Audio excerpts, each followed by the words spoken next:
Тя е психолог. А с какво още обичате да се занимавате и да споделяте?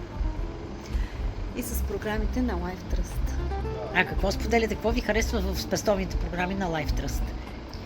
Харесва ми това, че имаш едно сигурно спокойствие един ден, когато така порастеш на малко повече години и не можеш да работиш физически, а ти имаш една сигурност, че няма да зависиш от децата си, от роднините си, кой ще ме гледа, а аз ще мога да си позволя всеки да иска да бъде до мен.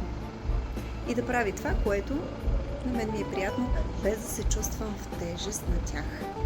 Ако това красиво послание ви харесва, да бъдете свободни, все така красиви, елегантни и независещи от децата си, пишете ни, ние ще направим среща с вас.